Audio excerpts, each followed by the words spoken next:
ವೀಕ್ಷಕರೇ, ಸಂಚಾರಿ ಪೊಲೀಸರ ಕೆಲಸ ಕೇವಲ ಬೈಕ್ಗಳಿಗೆ ದಂಡ ಹಾಕೋದು ಮಾತ್ರ ಎಂಬ ಸ್ಥಿತಿ ಜಿಲ್ಲಾ ಕೇಂದ್ರ ಚಿಕ್ಕಬಳ್ಳಾಪುರದಲ್ಲಿ ಎದುರಾಗಿದೆ.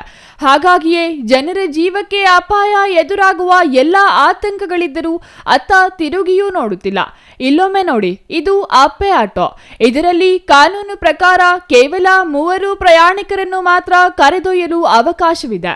ಆದರೆ ಈ ಆಟೋದಲ್ಲಿ ಬರೋಬ್ಬರಿ 15ಕ್ಕೂ ಹೆಚ್ಚು ಪ್ರಯಾಣಿಕರನ್ನು ತುಂಬಿ ರಾಜಾರೋಷವಾಗಿ ಚಿಕ್ಕಬಳ್ಳಾಪುರದ ಬಿಬಿ ರಸ್ತೆಯಲ್ಲಿ ಆಟೋ ಓಡಿಸಲಾಗುತ್ತಿದೆ. ಬಿಬಿ ರಸ್ತೆಯುದ್ದಕ್ಕೂ ಸಂಚಾರಿ ಪೊಲೀಸರು ಬೈಕ್ಗಳನ್ನು ನಿಲ್ಲಿಸಿ ಹೆಲ್ಮೆಟ್ ಇಲ್ಲದ ಪ್ರಯಾಣಿಕರಿಗೆ ದಂಡ ಹಾಕುವಲ್ಲಿ ನಿರತರಾಗಿದ್ದಾರೆ.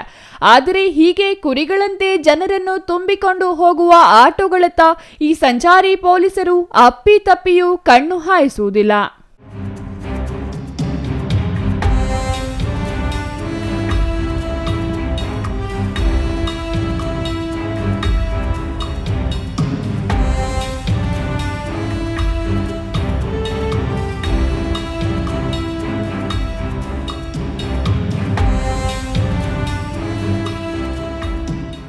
ನಿಮಗೆಲ್ಲ ನೆನಪಿರಬಹುದು, ಕೆಲವು ದಿನಗಳ ಹಿಂದೆ ಬಾಗೇಪಲ್ಲಿ ಹೊರವಲಯದಲ್ಲಿ ಘೋರ ದುರಂತವೊಂದು ನಡೆದಿತ್ತು. ಈ ದುರಂತದಲ್ಲಿ ಆಟೋದಲ್ಲಿ ಪ್ರಯಾಣಿಸುತ್ತಿದ್ದ ಬರೋಬ್ಬರಿ 6 ಮಂದಿ ಸ್ಥಳದಲ್ಲೇ ಮೃತಪಟ್ಟಿದ್ದರು. ಆಗ ಮಾತನಾಡಿದ ಜಿಲ್ಲಾ ಪೊಲೀಸ್ ವರಿಷ್ಠಾಧಿಕಾರಿ ಕುಶಾಲ್ ಚೌಕ್ಸೆ, ಆಟೋದಲ್ಲಿ ನಿಗದಿಗಿಂತ ಹೆಚ್ಚು ಪ್ರಯಾಣಿಕರನ್ನು ಕರೆದೊಯ್ದ ಕಾರಣ ಆಟೋ ಚಾಲಕನದ್ದು ತಪ್ಪಿದೆ ಎಂದಿದ್ದರು. ಆದರೆ ಪ್ರತಿನಿತ್ಯ ಪ್ರತಿ ನಿಮಿಷಕ್ಕೂ ಜಿಲ್ಲಾ ಕೇಂದ್ರದಲ್ಲಿ ನಿಗದಿಗಿಂತ ಹೆಚ್ಚು ಪ್ರಯಾಣಿಕರನ್ನು ಹೊತ್ತ ಆಟೋಗಳು ಮುಖ್ಯ ರಸ್ತೆಯಲ್ಲಿ, ಅದು ಸಂಚಾರಿ ಪೊಲೀಸರ ಎದುರಿನಲ್ಲಿಯೇ ಸಂಚರಿಸುತ್ತಿದ್ದರೂ ಪೊಲೀಸರು ಮಾತ್ರ ಕ್ಯಾರೆ ಎನ್ನುತ್ತಿಲ್ಲ. ನಂದಿ, ಈಶಾ ಸೇರಿದಂತೆ ಗ್ರಾಮೀಣ ಪ್ರದೇಶಕ್ಕೆ ಹೋಗುವ ಆಟೋಗಳು ಇವಾಗಿದ್ದು ಪ್ರತಿ ಆಟೋದಲ್ಲಿ 20ಕ್ಕೂ ಹೆಚ್ಚು ಪ್ರಯಾಣಿಕರನ್ನು ತುಂಬಿ ಸಂಚರಿಸುತ್ತಿವೆ. ಇನ್ನು ಬೆಳಿಗ್ಗೆ ಮತ್ತು ಸಂಜೆ ವೇಳೆ, ಅಂದರೆ ಶಾಲೆಗೆ ಹೋಗುವಾಗ ಮತ್ತು ಶಾಲೆ ಬಿಟ್ಟ ನಂತರ ಹೆಚ್ಚಾಗಿ ಶಾಲಾ ಮಕ್ಕಳನ್ನೇ ಆಟೋಗಳಲ್ಲಿ ತುಂಬಿಸಿಕೊಂಡು ಹೋಗುವುದು ಸಾಮಾನ್ಯವಾಗಿದ್ದು, ಯಾವುದೇ ಕೆಟ್ಟ ಕ್ಷಣದಲ್ಲಿ ಆಗಬಾರದ ಅನಾಹುತ ನಡೆದರೆ ಜನರ ಜೀವಗಳಿಗೆ ಬೆಲೆಯೇ ಇಲ್ಲವಾಗುವುದರಲ್ಲಿ ಅನುಮಾನವಿಲ್ಲ.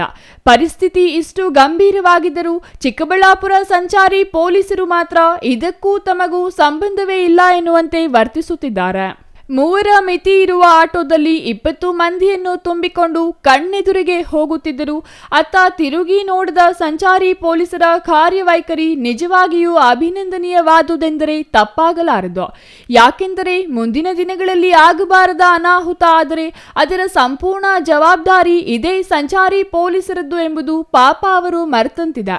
ಇನ್ನು ಹಲವಾರು ಆಟೋ ಚಾಲಕರಿಗೆ ಚಾಲನಾ ಪರವಾನಗಿ ಇಲ್ಲದೆಯೇ ಆಟೋ ಓಡಿಸುತ್ತಿರುವ ಆರೋಪಗಳು ಇವೆ. ಸಮವಸ್ತ್ರ ಇಲ್ಲ, ಶಿಸ್ತು ಇಲ್ಲ, ನಿಗದಿಯಂತೆ ಪ್ರಯಾಣಿಕರನ್ನು ತುಂಬುತ್ತಿಲ್ಲ.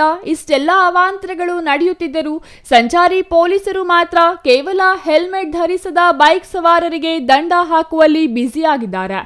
News bureau, CTV news, Chikkaballapur.